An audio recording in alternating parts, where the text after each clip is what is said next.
Hello friends, इस video में हम पढ़ेंगे सिंपलेस्ट फॉर्म और lowest form of a fraction. किसी भी फ्रैक्शन की सिंपलेस्ट फॉर्म क्या होती है और हम किसी भी फ्रैक्शन को उसकी सिंपलेस्ट फॉर्म में कैसे हम लिख सकते हैं। ठीक है, सबसे पहले पढ़ते हैं सिंपलेस्ट फॉर्म होती क्या है।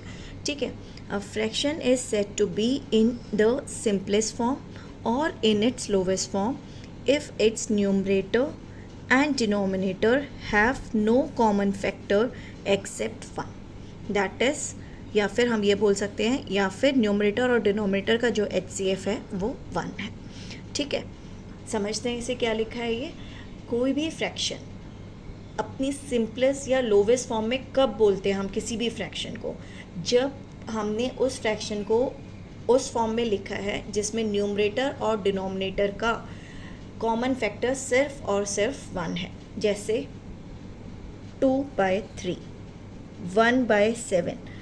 देखो 2/3 का कॉमन फैक्टर क्या है 1, 1/7 का कॉमन फैक्टर क्या है 1। अगर मैं ये दोनों तो हो गए ना, अगर मैं बोलूँ 4/6, ये कॉमन फैक्टर इनमें आपके 4 और 6 दोनों का कॉमन फैक्टर 2 है, तो इनमें कॉमन फैक्टर सिर्फ 1 तो नहीं है, 1 भी है और 2 भी है, तो ये आपका सिंपलेस्ट फॉर्म में नहीं है। ठीक है, सेम वे अगर 10/15 है तो ये लोवेस्ट फॉर्म है, इसकी फ्रैक्शन लोवेस्ट फॉर्म में है, ये फ्रैक्शन नहीं है, क्योंकि 10 और 15 का जो फैक्टर है, कॉमन फैक्टर्स जो हैं वो 1 तो है ही, लेकिन 5 भी है, तो ये भी आपका लोवेस्ट फॉर्म में नहीं है। तो कोई भी फ्रैक्शन अपने सिंपलेस्ट या लोवेस्ट फॉर्म में कब बोलते हैं हम उसको, जब उसके न्यूमरेटर और डिनोमिनेटर का कॉमन फैक्टर सिर्फ और सिर्फ 1 होता है, उसके अलावा कोई कॉमन फैक्टर नहीं होता। In other words we can also say if their HCF is 1, क्योंकि HCF क्या होता है हमने पढ़ा है ना, हाईएस्ट कॉमन फैक्टर या फिर GCD ग्रेटेस्ट कॉमन डिवाइज़र। तो कब अगर कॉमन फैक्टर 1 है तो ग्रेटेस्ट कॉमन फैक्टर भी ऑब्वियसली 1 ही होगा ना। तो इसलिए हम बोलते हैं कोई भी फ्रैक्शन हमारा सिंपलेस्ट या लोवेस्ट फॉर्म में तब होता है जब न्यूमरेटर और डिनोमिनेटर का HCF 1 हो या उसका कोई कॉमन फैक्टर ना हो एक्सेप्ट 1, क्योंकि 1 तो आपका यूनिवर्सल फैक्टर है ना, सबका फैक्टर होता है वो तो। ठीक है, समझ आ गई डेफिनेशन। अब हम किसी भी फ्रैक्शन को, हमें कोई फ्रैक्शन दिया हुआ है, how we are going to write the given fraction in its simplest और लोवेस्ट फॉर्म, उसके लिए 2 स्टेप्स है। सबसे पहले स्टेप पे हमें करना है find the HCF of numerator and denominator. सबसे पहले हम न्यूमरेटर और डिनोमिनेटर का HCF निकालते हैं। Then in the second step divide both numerator and denominator by their HCF। जो हमने फर्स्ट स्टेप में HCF निकाला है ना, सेकेंड स्टेप में हम न्यूमरेटर और डिनोमिनेटर को उनके HCF से डिवाइड करते हैं। तो इससे हमें जो नया फ्रैक्शन आएगा वो हमारा सिंपलेस्ट या लोवेस्ट फॉर्म में आएगा। क्लियर हो गए दोनों स्टेप्स? एग्जाम्पल कंसिडर करते हैं तो हमें क्लियर हो जाएगा कि हमें सिंपलेस्ट फॉर्म में कैसे निकालना है। ठीक है, तो आपका फर्स्ट क्वेश्चन दिया है आपको, एक्सप्रेस 24/36 इन इट सिंपलेस्ट और लोवेस्ट फॉर्म। देखो 24/36, अब 24 और 36 के बहुत सारे कॉमन फैक्टर्स हैं। सबसे पहले दोनों इवन नंबर्स हैं, 2 है इनका कॉमन फैक्टर, फिर ये 3 की टेबल पे भी जाते हैं, 4 की टेबल पे भी जाते हैं, 6 की टेबल पे भी जाते हैं, तो इनके तो बहुत सारे कॉमन फैक्टर्स हैं। हमें तो चाहिए वो न्यूमरेटर और डिनोमिनेटर की फॉर्म जिनका कॉमन फैक्टर सिर्फ और सिर्फ 1 हो। तो ये आपको clearly it is not in simplest form. ठीक है, तो अब सबसे पहले हमें क्या निकालना है फर्स्ट स्टेप में। स्टेप 1 क्या है हमारा, to find HCF of 24 and 36।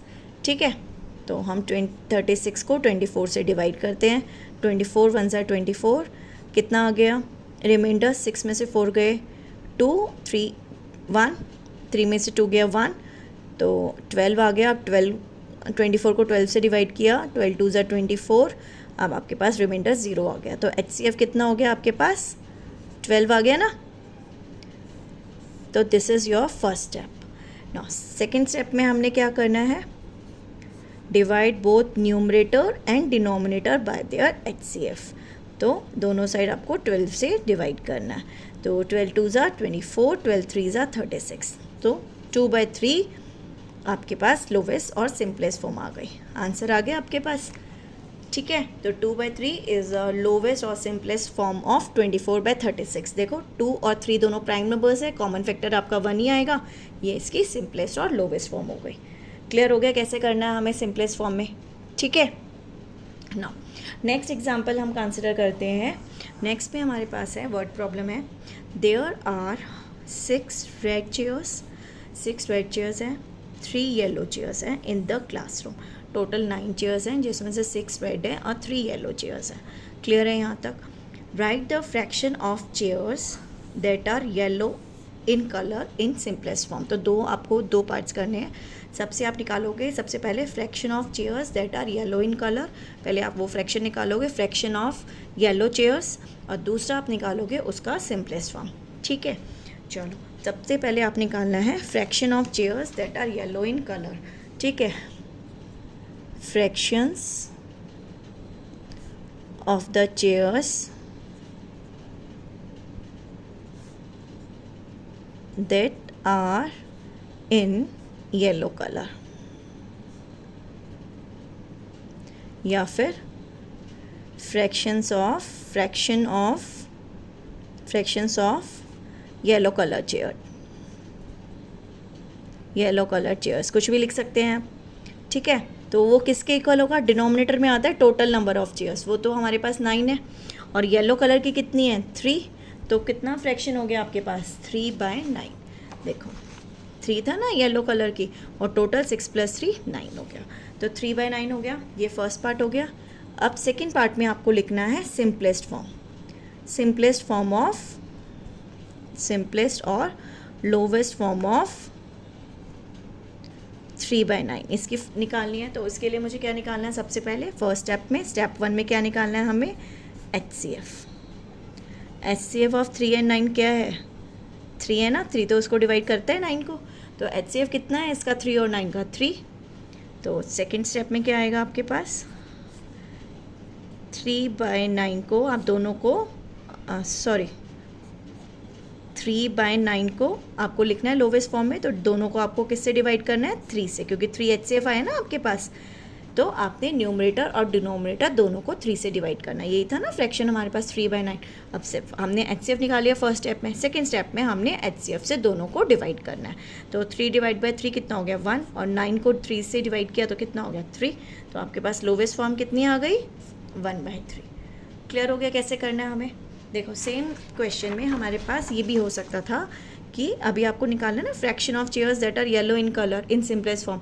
ये भी हो सकता था कि write the fraction of chairs that are red in colour, तो उस पर कितना आता 6/9, इसमें 3/9 है, उसमें आ जाता 6/9, और 6/9 में आपके पास कॉमन फैक्टर 3 आता, वही आप डिवाइड करते फिर निकाल देते। तो सबसे पहले आपको फ्रैक्शन ऑफ चेयर्स जो किस कलर में आपको निकालनी है वो निकालोगे, और उसके बाद आप उसको लोवेस्ट फॉर्म में निकालोगे, और लोवेस्ट फॉर्म के लिए आपको पता ही है HCF निकालोगे, और फिर बोथ न्यूमरेटर और डिनोमिनेटर को HCF से डिवाइड करोगे। क्लियर हो गया कैसे करना है, ओके।